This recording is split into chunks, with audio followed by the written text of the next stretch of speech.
This is Ed. I'm the owner of AtticFoil.com. In this video, I'm going to give you some free advice on how to install a radiant barrier inside your garage door, your aluminum garage door, to keep your garage cooler.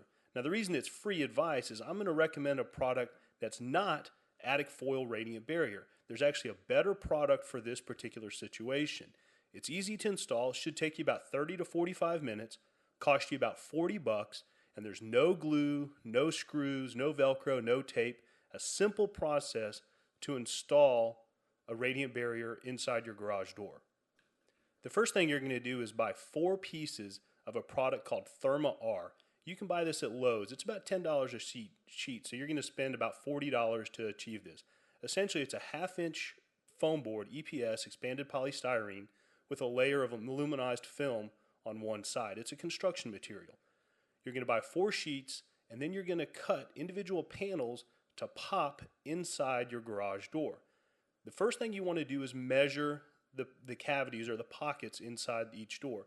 Typically, you're going to have about 12 or 16 sections. Now be careful, because the sections on the outside of the door sometimes are a little wider than the inside. Then what you're going to do, say it's a 21-inch space between the channel. Go ahead and cut that piece so it's about 22 inches to fit inside that channel. When you do this, it's going to pop in and it's going to kind of bend inside that channel, kind of like a playing card bent between your fingers. It's going to bow out a little bit. You might need to trim it off a little bit to get the right amount of space, but essentially that's going to stay in by friction or by tension. It's going to bow out a little bit. It's going to give you the required airspace. So what's going to happen now is that door is going to get hot. It's going to want to radiate heat across into the garage. The foil is going to reflect it back. The foil is doing all the work. The foam board is there really just to hold the foil in place. And it's a lot easier to install it using this method rather than trying to use AtticFoil or some other product, bubble foil or something like that, and tape it or use screws or glue or anything like that to get it up.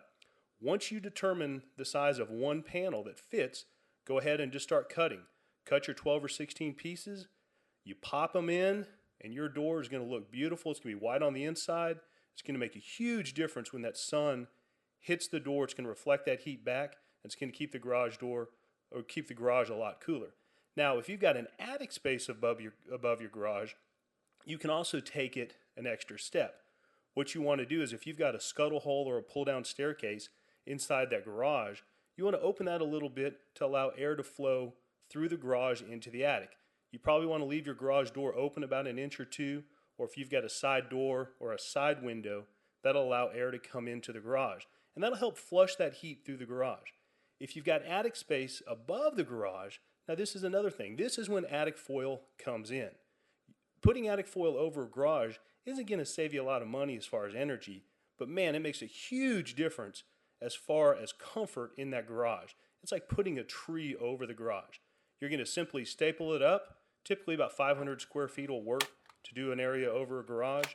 Staple it up. Now you've got protection from radiant heat coming in through the roof and through the garage door. If you do these 2 things and combine it with decent ventilation through that garage, your garage is going to be significantly cooler and more comfortable. I think once you see what a huge difference the radiant barrier makes by installing it on the garage door and over the garage, then you'll be ready to install AtticFoil Radiant Barrier over the whole house. For complete information and instructions on radiant barrier installations, please visit AtticFoil.com.